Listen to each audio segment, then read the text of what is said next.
Welcome back to another week here on MWO Sports. Ryan Drury here. I'll be joined as always by Steve Sabourin and Clarke throughout the show. Lots of great special guests this week. We'll chat with our resident Leafs nut, DartGuy. Your friendly neighborhood DartGuy will join us for immediate reaction following Leafs and Montreal Game 1. Lots to break down there, of course, for Leafs Nation and Habs Nation as well. Plenty of Habs fans here in Ontario. We're not forgetting about you guys. Then we'll chat with Softball Canada men's national team core player Tyler Pauli, of course, a former Mitchell Hawk as well. We'll chat with Tyler about some of the challenges the pandemic has brought upon his sport and what he's looking forward to in terms of competing maybe this year, maybe into next year. And of course, we'll chat with our wagering expert, Pat Gregoire from CoolBet on some hot bets to make this weekend. You're listening to and watching MWO Sports, brought to you by CoolBet.co. This is MWO Sports.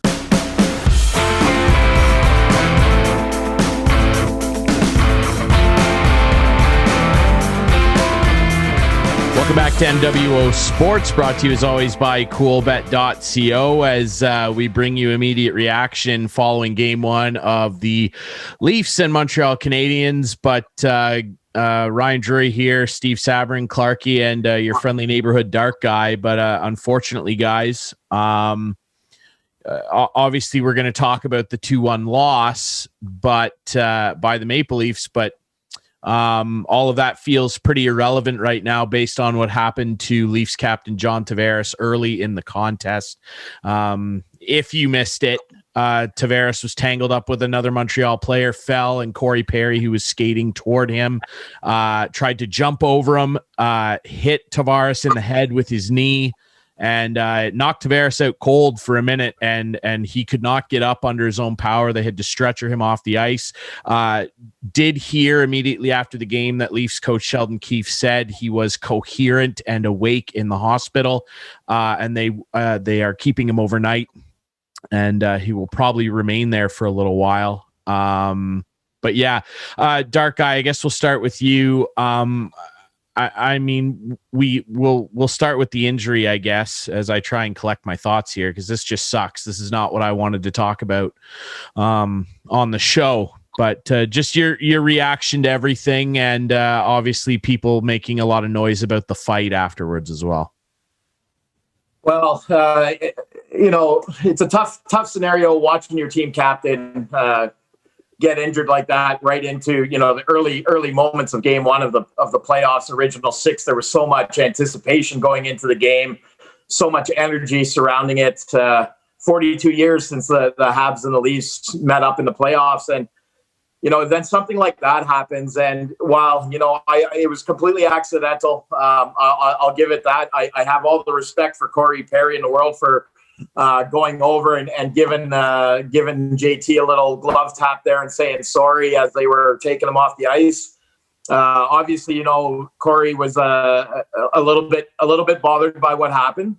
But when it comes down to it, and the noise about the fight, okay, a lot of people on social media don't understand why that fight happened. And they, there was comments of it being Bush League and people saying they lost respect for Nick Foligno. I don't get it. Like, to me, these are people who maybe never played the game of hockey, maybe don't understand the code. Did Corey Perry have to fight? No. Did Nick Foligno want to fight him? If you watch the post-game interview, Nick Foligno didn't want to fight him. But that was his captain that was just stretchered off the ice. That was his team captain that was just out cold on the ice for an hour, for 10 minutes, whatever it was. Something had to happen. Nick said to Corey Perry, I get it was an accident, but we got to go. Corey Perry said, yeah, I get it. And they went. What Corey Perry did by accepting that fight was protect himself and protect his teammates from it escalating into something else. The fight happened. Both teams moved on and they played the rest of the game. That's part of the code of hockey that maybe a lot of people don't understand, that were upset with the fight. But in the end, that fight had to happen, whether it happened right off the next face-off or it happened in the next period, that fight was going to happen. So instead of letting things escalate, maybe putting one of his young stars teammates like Nick Suzuki at risk, he answered the bell. Both teams moved on, and it was a clean game from there on up. That's why that fight happened. It's part of the game of hockey, and I don't have a problem with it. A lot of people do, but that's just the way the game goes. If that fight doesn't happen, maybe somebody takes a run at one of Montreal's players. Instead, they like men, they agreed to a fight, they got it out of the way, and it was a non-issue after the fact. Why people are freaking out about it, I don't know, but I have no problem with it. Good on Nick for stepping up to the table and protecting his team captain, and good on Corey Perry for answering the bell and doing the same and protecting his team. Clarke, what are your thoughts? Yeah, I mean, it sucks, right? Like, here's, as DartGuy said, like the first time in 42 years, these two teams, we've been waiting for, like, it seems like for like 2 months for it to happen too. And for that to happen so early in the game, I mean, it just seemed like the hockey gods were just jabbing the knife into the heart of the Leaf fans once again. And can they turn it around? Absolutely. But it definitely sets you back when you lose your captain. And then, like, the first reaction after, when it came to shuffling the lines, was to put Joe Thornton on that line, which did not work whatsoever. Joe just could not keep up speed-wise with the other guys on that line. But, I mean, I thought at the end of the day, William Nylander, after losing his captain and his centerman, probably was the best Leaf out of all the guys. You know, you say ifs and nuts for candies and butts, we'd all have a Merry Christmas. If Austin Matthews scores on the power play in the first period, which looked like their best power play since January, it could have been a different outcome. If Mitch Marner doesn't get robbed by Carey Price, and then they give up four breakaways. Like, how does that happen? How does a team get 4 breakaways and 2 of them go in? You can't blame Jack Campbell whatsoever. But it was demoralizing, and you could just see it deflated the team. Like, it really did. And, like, that's tough. Like, when John was, I think the trainer, I don't know exactly what happened, but to me, it looked like the trainer was trying to keep him still, and he was trying to get up. And then it looked like he was, like, just totally out there. And it looked like blood was coming from his eyes at one point, which was scary too. But let's hope he's okay. He gave the thumbs up.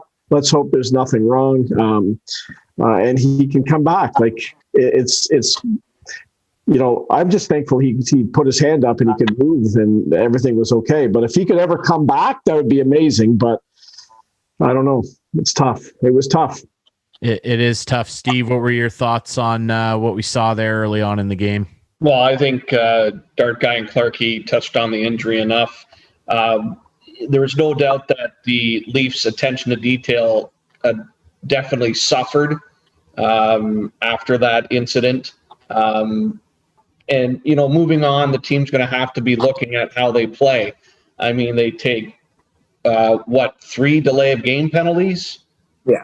Putting the puck over the glass? I mean, I thought the first one was cheap, though, but I guess I don't know if that's the rule or not. The deflection, yeah, like, unfortunately, how do you call that? Rule, but I don't know. I think that's a silly part of the rule. Well, yeah. and sorry to interrupt you, Steve, but like when you see stuff like that happening, and like cross-checking is definitely not a penalty anymore. Like, you can cross-check a guy as hard as you can in the back of the neck, and you don't get a penalty. Are you talking about the Hyman incident? Yeah. Yeah. But Jason Spezza gets 2 minutes for tripping in the third on what was a very marginal call as well, right? So it's like, you know, the thing that the Hyman situation near the end of the game, I mean, he was already engaged with the player in front of the net after the whistle had gone, and then he was decked from behind with a cross check. Like, I don't care if you're 8 men down, that's a penalty. Yeah. That's a penalty. Yeah. Like, I mean, you can't do, and you mentioned DartGuy about, you know, the fight diffusing a situation. The refs, by letting that cross check go, that's going to create bad blood moving on. Like, I mean, that's the part of the game management that you got to take into place. And you know what, Montreal, if you don't want to get scored on the power play to even things up late in the game, don't cross-check the guy after the whistle had well blown and he's already being pushed aside in front of the net. Anyways, but the Leafs' attention to detail, back to my original point, definitely suffered after the Tavares incident. Even just the passing wasn't crisp. They seemed to be just a step behind at times in the play. And that second goal, realistically, like, I don't know if Campbell would have another opportunity to play that goal, whether he not try to poke check it away. Because if you look at how that play and that goal was scored, the puck deflected off the goal stick and went over the left shoulder. He doesn't make the poke check. If he just squares up to the puck, it hits him in the chin. But as he reached out with the poke check, he dips, it deflects off the stick, goes over the shoulder. You know, it's a bang-bang play. You got to make the call. And it's funny because they didn't show it at first, but when they went back to the replay, he actually came out of the net to clear a stick. Yeah, in the first goal. In front of the crease. Yep. Yeah. The problem with a poke check, and Clarke, I think you're going to probably agree with me on this, is when you're a goaltender, if you're going to poke check, you have to make that decision early. You have to commit to it, and you have to be aggressive. You go through back the history of hockey, you watch every single scenario where a goalie half poke checked or half hesitated, it usually ends up in the back of the net. I think that was a tough one. You need to make that commitment and do it.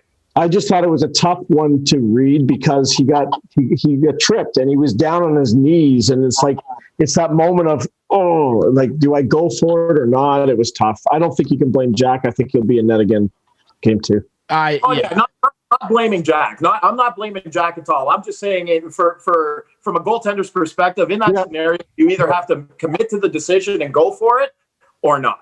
Yeah. Yeah, the Leafs have to find a way to fight through more checks because they're getting hit every time they touch the puck, and 3 or 4 seconds after they pass the puck, they're getting hit.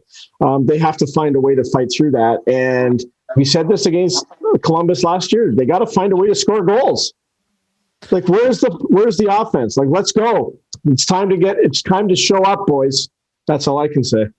Yeah, it's one of those things where, and again, I guess we'll, talk a little more about the game now. And obviously we wish John Tavares the very best and hope that he's going to be okay. I mean, I think that situation's a little bigger than hockey, and we just definitely hope that John is going to be okay. So, let's dive into the game. And I agree with you, Clarke. The Leafs, your captain goes, you're clearly going to be rattled after a freak injury like that. It's just awful.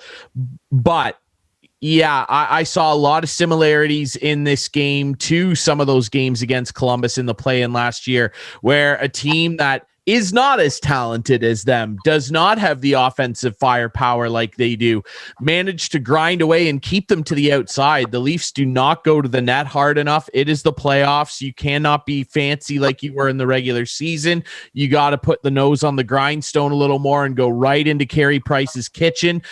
Even when they pulled Jack Campbell and they were 6-on-4, they were taking shots from the point and there was nobody in front of Carey Price. He had a clean look at 3 shots from 45 feet out. You're 6-on-4 on a power play. There's nobody in front of this guy.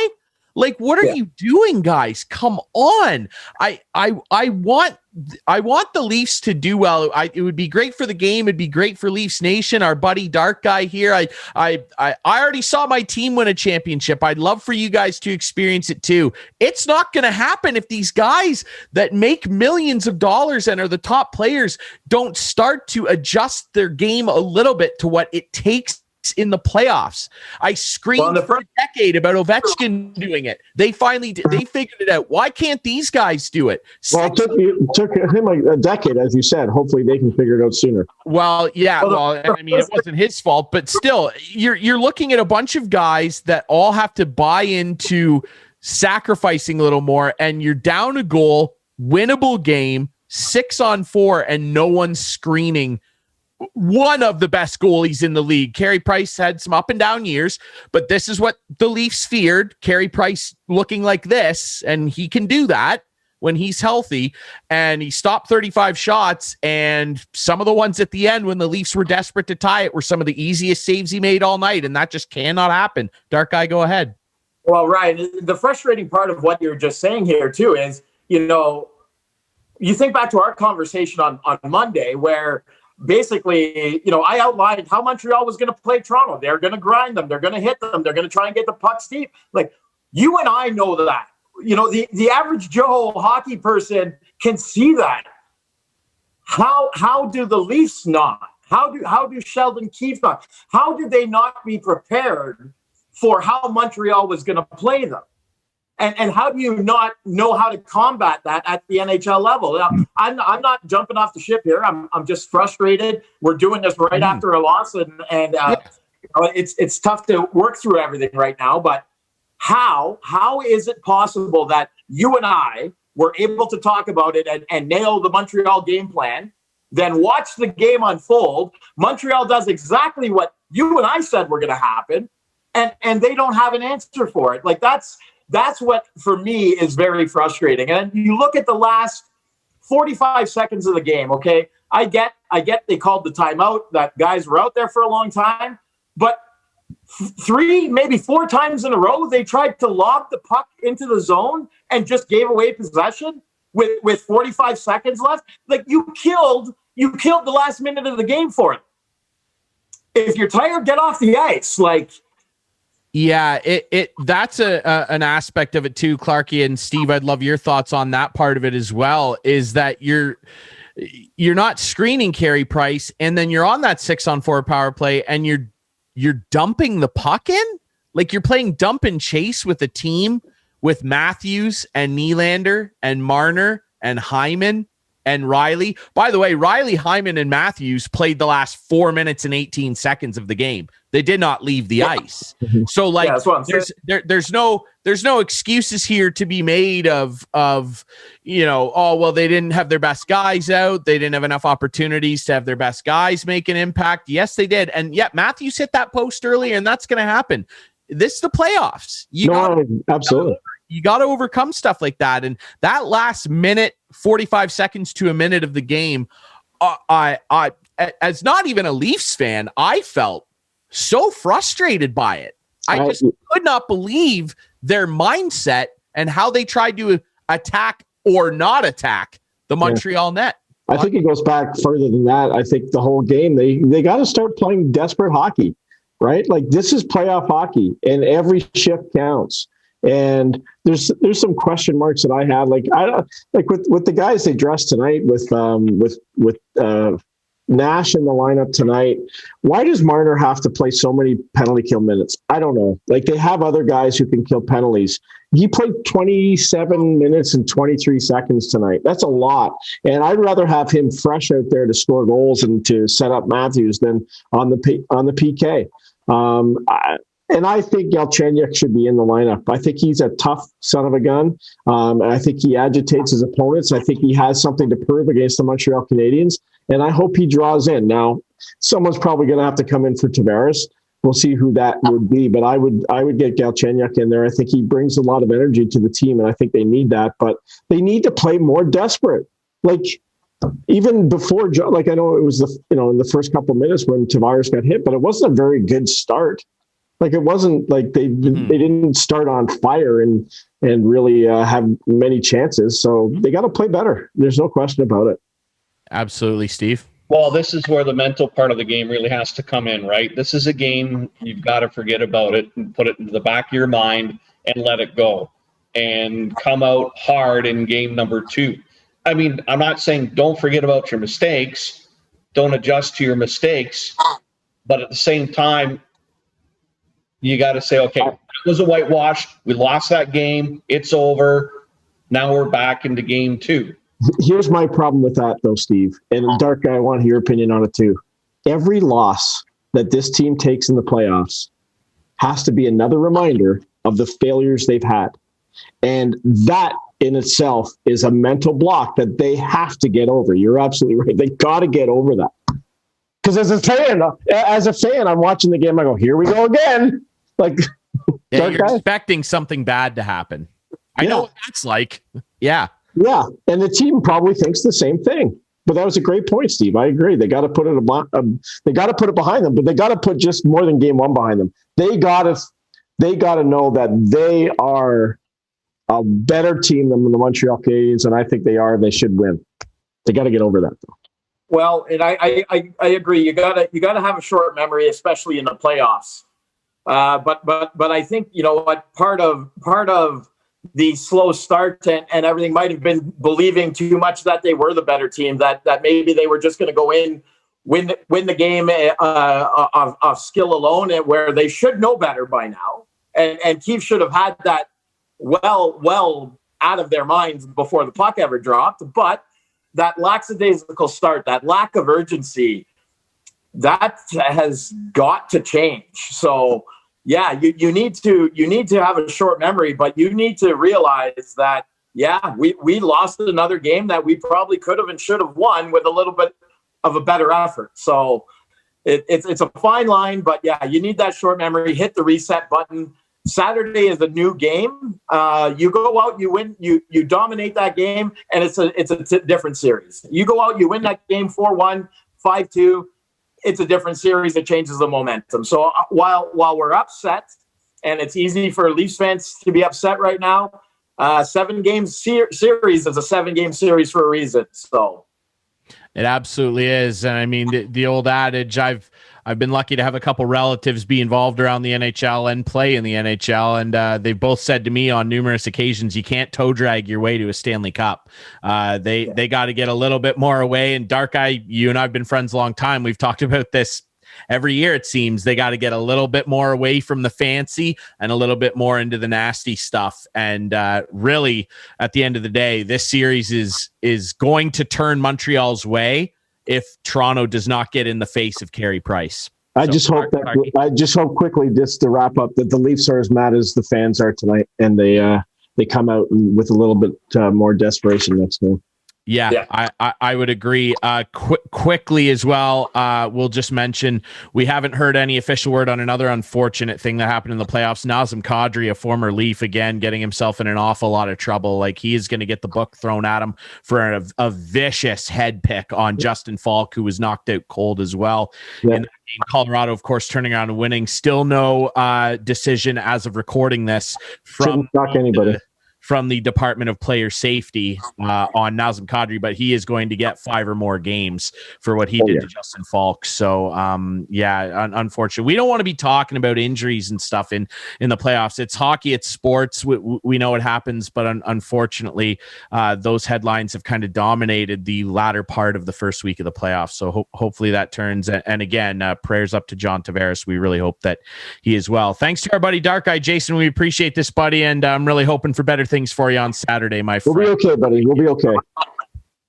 Absolutely. We're looking forward to a big W on Saturday. It's a long series. Yeah, absolutely. I hope so for you as well, my friend. All right, we'll take a quick break here on MWO Sports, and when we come back, Steve and I will sit down and chat with local athlete and core player on the Softball Canada men's national team, Tyler Pauli, will join us next here on MWO Sports, brought to you by coolbet.co.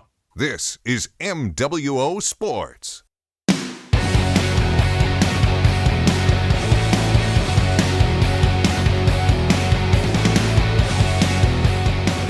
Welcome back to another week here on MWO Sports. Ryan Drury alongside Steve Sabourin. And once again, we're very pleased to be joined by a great special guest, a returning special guest and friend of the show, former Mitchell Hawk and current Softball Canada national team player, Tyler Pauli. How are you, Tyler? I'm good, thanks. How are you guys? We're doing well, man. We're excited that sports are mostly back. I mean, we can't play them here in Ontario yet, but some good news today in terms of what we could potentially see in June and July. But let's talk about the announcement in recent weeks here that you are among the core players on the men's national team named by Softball Canada. So first of all, congratulations, and just take us through how you feel and all the progress that you've made impressively with the national team over the last couple of years. Well, first of all, thank you very much. I appreciate that. I think a lot of people, especially those looking in from the outside don't necessarily understand, all of the effort that has to go in to be at this high level. And I think that goes not only with our sport, but with, on the female side of things as well. In terms of my own progress, obviously the last couple of years have been extra tough on us, not only myself, but on everybody. Obviously far beyond sports, but, just within sports in particular, it's been tough. In terms of my journey the last couple of years, so ever since 2019 in Prague, when I was on the national team for the first time, the senior national team, the last couple of years has been sort of really crazy. I mean, there's sometimes we're allowed to do some things, sometimes we're not. The last couple of years have been a lot of hitting off of the tee, training by myself, throwing into a net. So it's quite exciting getting some news that we could potentially soon be able to play catch with somebody else and throw and hit at a ball diamond with other adults. So that might be fun in the near future. Yeah, you mentioned that experience in Prague, and that was quite a run for Canada, of course, earning the bronze medal in that tournament. Tell us a little bit about how that experience, I guess, gave you a platform to continue what you're doing. What did you learn from that experience to move forward? Well, I'm glad you asked that question because I've been asked that before, and I think from the perspective of being the young guy on the team the last go around, and actually this time too, so far, we still have a few more spots to go, but being the young guy and being around a lot of guys who have been in the game for a long time at a high level, I learned so much from them that I couldn't have even imagined before, and things that I don't even know if I could easily explain, things such as picking up things and tendencies from other players, other teams, other pitchers.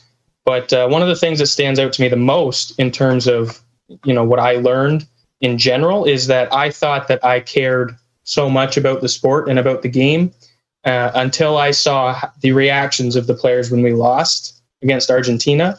And then I saw, a couple of the older guys who I knew it was going to be their last go, Mullally and Ellsworth, and, a couple of the other guys who really wanted to win that one.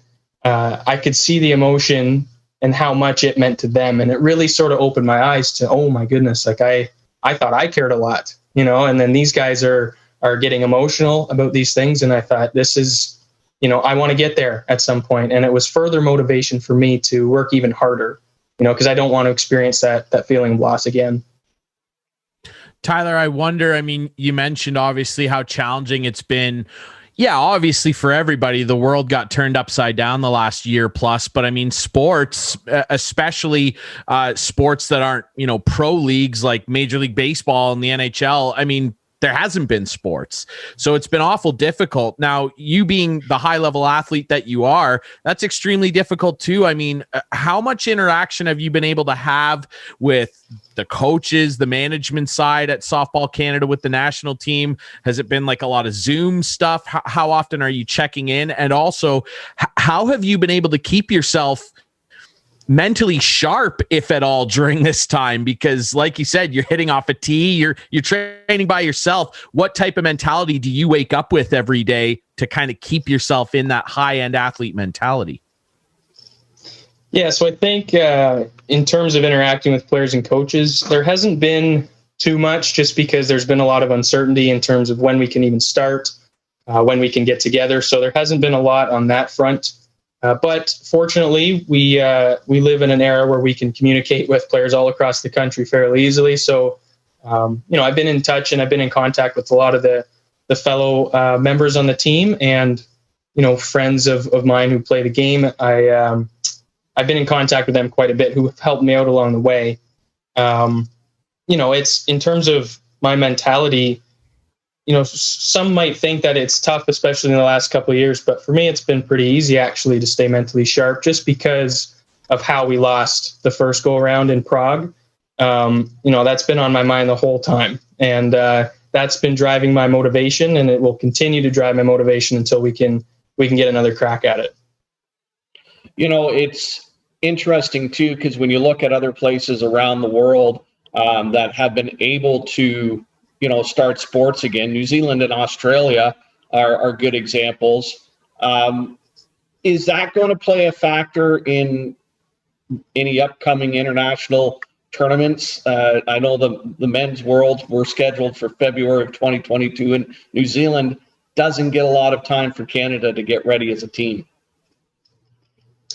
Yeah, I think there are some opportunities this summer to go play in other areas, and I think there are still some opportunities on the table depending on how things go in the province. For instance, of us playing at a higher level against other high level players in this area.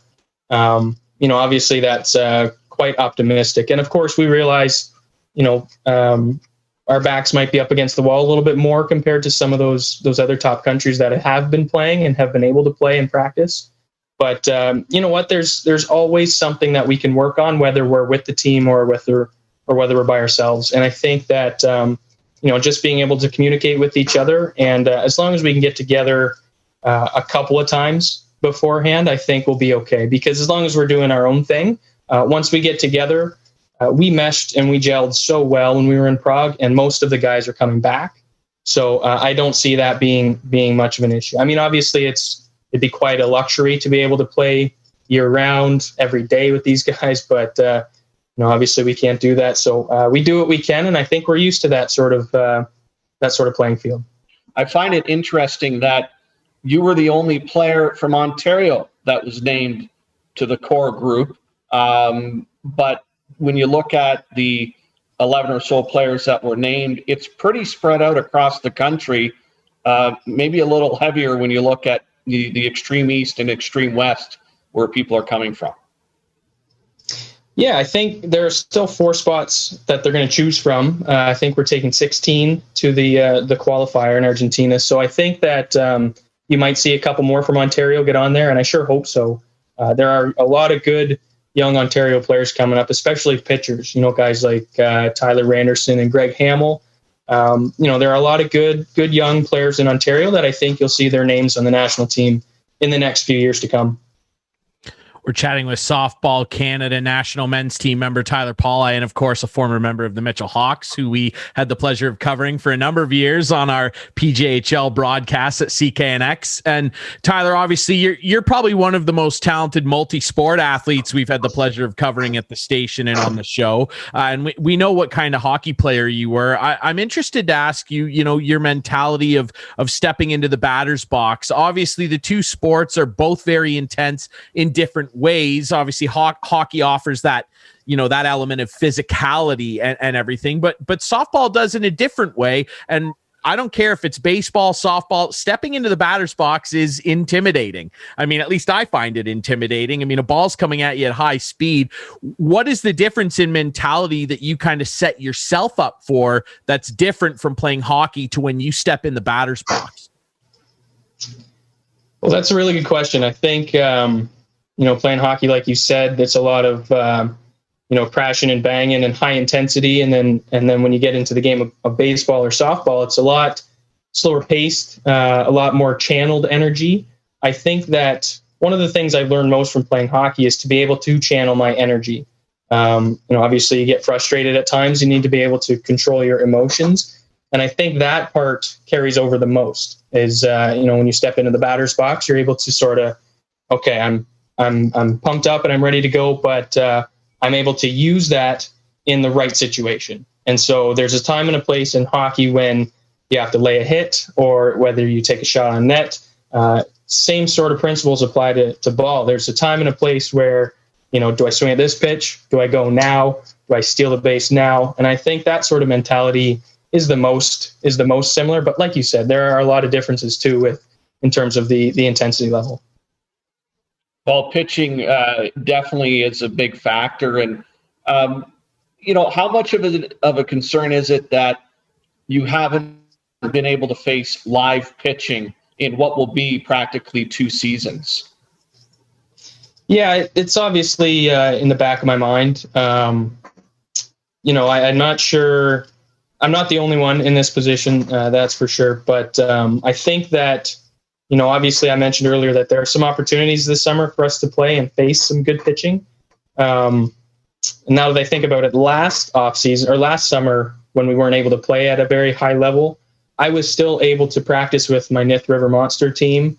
We were able to get together a few times, obviously, in smaller quantities. And so I was able to face pitchers on our team like Hamill and Randerson and Johnny Baker and players like that who are high-level pitchers. And I was able to face them on a regular basis. So in my mind, it hasn't been 2 years for me. It's been since last September. And so I fully expect to be able to do that again this summer. And I feel confident that that's going to prepare me, when we go forward with the national team. Tyler, I'd like to ask you one last thing before we let you go. And again, congratulations on being named to the core team and obviously more bright things ahead for you in your softball career. I want to ask you kind of a philosophical question about the game. I mean, baseball, softball, they're very similar. And I'd love your opinion on this. I know you're a big ball fan, and we saw a bit of an odd situation this week. We saw it last year when Fernando Tatis Jr. did this. Yermin Mercedes hit a home run off a 3-0 pitch off Willian Astudillo this week, who's a position player. La Tortuga comes in. They were getting waxed by the White Sox, the Twins were. And on a 3-0 pitch, Yermin Mercedes cranked a 47-mile-per-hour eephus pitch into the bleachers, and his own manager Tony La Russa came out and said that he made a mistake. He shouldn't have done that, and now there's the waging war again between the new school baseball, old school baseball. What's your opinion on a situation like that? Like, do you think that he shouldn't have swung on a 3-0 pitch, or are you more of the mentality of, hey, he's throwing me a pitch, I'm playing in a pro game, I can hit this? Well, I think if you had asked me the same question 10 years ago, I probably would have a different answer for you, because I grew up, around the old school mentality of, you hit a home run, you put your head down and run the bases. You drop your bat. You don't flip it or anything like that. But I'm starting to come around to the fact that, it can't be that serious all the time. I mean, I look at someone like Trevor Bauer or CC Sabathia's comments, and I'm starting to agree with them more and more that baseball is tough. It's a difficult sport. And if pitchers are allowed to, pump their fists and get fired up after a strikeout, I think that, hitters should be able to celebrate a little bit when they hit a home run. And in terms of that specific scenario with Mercedes hitting that home run on the eephus pitch, I think that if you're going to give up on the game and put in a position player to throw 40 miles an hour, I think that you deserve whatever is going to come after that. And I don't agree with how Tony La Russa handled it. I obviously believe that he is an old school mentality, and I think a lot of people are. But I'm pretty sure that if you ask people our age or our generation, or in between, I think that we're starting to come around a little bit that, yeah, this is a fun game. It's good to see some emotion. But if you're wanting to throw away a game like that, I think, you know what, you deserve to have a home run hit against your team. Interesting, because I remember a few years ago, and I was covering the World Men's in Whitehorse, and I won't mention the teams, but it was a pretty lopsided matchup. But the one team who was the lower seed threw like their third ranked pitcher. They didn't even send out their best to the circle, which the other team took as, come on, guys, that's a little bit of a insult, right? You're not even going to challenge with your best. And sure enough, I mean, the game ended in 3 innings. It was quite the mercy. And there was some debate about, should that higher seed team have been hitting the ball that hard, that much? But, when you look at it, if you're at a high level and you're not going to challenge with the best available option you have at the time, then yeah, you're right, Tyler. It's you've already given up. You didn't even try. So, and I know there's other dynamics in those situations because you're looking at your bullpen. How many people do you have left? You got a series, you got this, you got that. But it just seems to me there's a lot more of this putting non-pitchers in pitching situations and people saying, the game's done. We'll just throw this guy in for whatever reason. And, that's hurting the game in itself. It's the novelty's worn off. Use your players. Not to mention the guys aren't getting any work.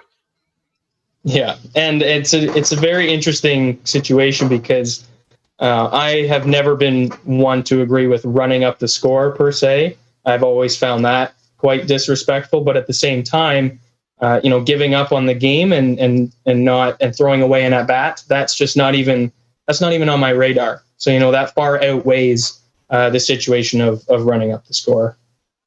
I agree. I won't offer an opinion because I completely agree with everything you guys said. I can't sum it up better than that. Absolutely. Hey, Yermin Mercedes, he showed up at the Diamond and thought he was there to hit baseballs, and he did that. So I don't know. Old Tony will recover, I'm sure. And I don't know if Tony LaRusse is the best guy to necessarily comment on other people's characters. So that's a whole other story. Tyler, we really appreciate this, buddy. Again, congratulations. We have so much fun following your career. We're really looking forward to you and your teammates getting back on the Diamond sometime this year, and obviously looking forward to great international play and tournaments. Tyler Pauli of the Softball Canada men's national team, we really appreciate this, buddy. Best of luck going forward. Hey, thanks a lot, guys. I appreciate it. All right, we'll take a quick break here on MWO Sports. When we come back, we will chat with our wagering expert, Pat Gregoire from coolbet.co on some of the hot bets to make this weekend, including our buddy Corey Connors at the PGA Championship and maybe a little racing bet as well. Some action in the F1 world with the historic Monaco Grand Prix this weekend. We'll talk to Pat next here on MWO Sports, brought to you by coolbet.co. This is MWO Sports.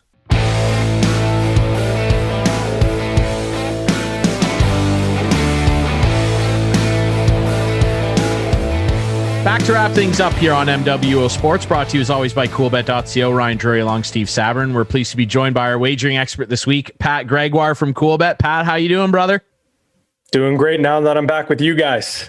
Absolutely. I know you couldn't wait all week. So everybody was happy with your picks last week, and we're happy to get some more knowledge from you here. Let's start with the PGA Championship. Our buddy Corey Connors from right here in Listowel, Ontario, came screaming out of the gate in round one. Very impressive play from him. Who are some of the guys that you're maybe looking at potentially laying some heat down on at the PGA? I know Rory was favored to win, but does Corey have a shot? Who else is in the mix?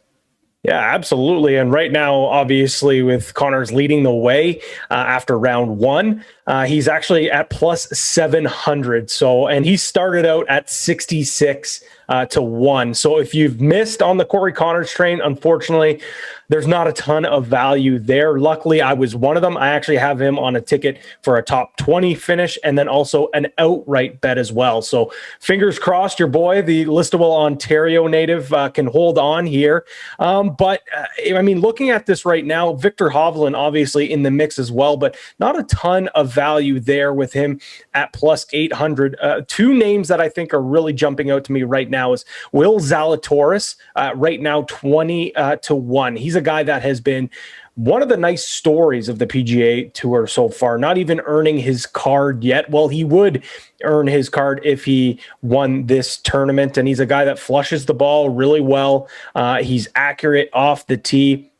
And he's got a very solid short game. But the big thing is that iron play, being able to control your flight path, because this course, Kiowa Island, it's a coastal course. It's a long course, but there's a lot of wind. So if you can control those irons, which that's what he can do, that's great. But with that being said, Corey Connors, what he's doing right now is really remarkable. He's doing Corey Connor things with his irons and his driver, finding the fairways. He's an elite ball striker, but the thing that's really working for him right now is the flat stick.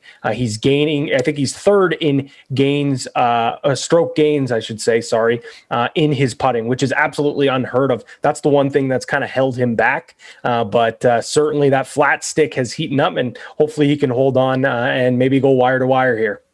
Absolutely. That would be fun to see. And of course, Will Zalatoris was once the caddy for Happy Gilmore, if you didn't know that as well. Yeah. So he is definitely in the mix. Looking forward to the weekend as well. We're in the heat of NHL playoffs. They're a week old now, pretty much. And man, they've been exciting. Are there any key matchups or potentially scoring bets that you're looking at this weekend in hockey?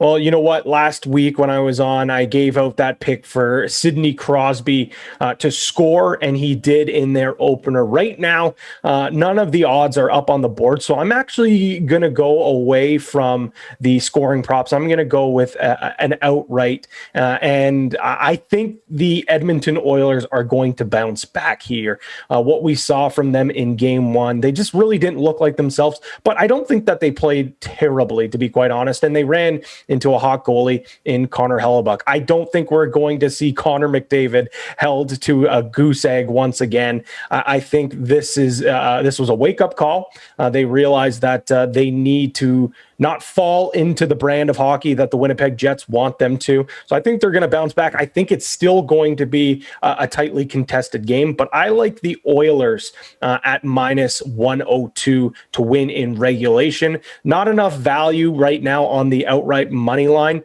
as it currently stands at minus 172. So let's take him in regulation and at almost even money. Absolutely. Now, I know that there's obviously lots of baseball on, basketball playoffs kicking off in the play-ins, but maybe a nice bet to lay down for the Piston heads out there. Big race this weekend, the Monaco Grand Prix. Are we sneaking into the race world a little bit here, Pat? Yeah, you know what? Ask me maybe a year and a half ago if I would be betting F1. I'd be saying you're crazy. But after watching the Netflix documentary, I am absolutely hooked on F1. And I think a lot of people are. And we're seeing that. A lot of more action on CoolBet with the F1 racing. And Chris, who you guys normally talk to, we had a little bit of an inside joke that's actually turned out quite profitable for myself. I said I was going to bet Lewis Hamilton on the money line to win outright every single race, and I'm in the red right now, so it seems to be working for me. I'm going to go it again. Right now, he's at plus 175. I don't know how many more times this year we're going to see him at plus money, so I'm going to go with that. And he's a 3-time champ at Monaco. Obviously, Red Bull, this course really works well for them, but I think that this is an opportunity that many F1 fans aren't going to be able to get because of what the season that we're seeing from Hamilton this year. Well, and he's chasing down that century mark in wins, something that nobody has ever done in the F1 world. I of course, cannot ever bet against my boy Max Verstappen. He'd maybe be the second favorite to get his first ever Monaco GP, but Lewis Hamilton is always a solid bet on the money line in any racetrack that he is at on the weekend. Pat, we really appreciate this, brother. I know that you're excited about the playoffs and the Maple Leafs and all that stuff. We wish you the best there, and we always appreciate your advice from CoolBet. Thank you for doing this, my friend. No problem. Thanks for having me. It's a great time to be a sports fan right now, isn't it? It certainly is. Everything is happening across multiple sports, and that is the best. And that's the best time to lay some heat down over the weekend. So we appreciate Pat's insight from CoolBet. We appreciate you guys listening to and watching this show. Remember, we air Fridays just after 6 on CKNX AM 920, cknx.ca. Follow us on social media at MWO_sports. Of course, on Fridays at 8, Sundays at 9, we air on Whiteman TV, and we debut live on YouTube Friday nights at 9 as well. You can also catch the show just after 6 live on cknx.ca as well as the radio station.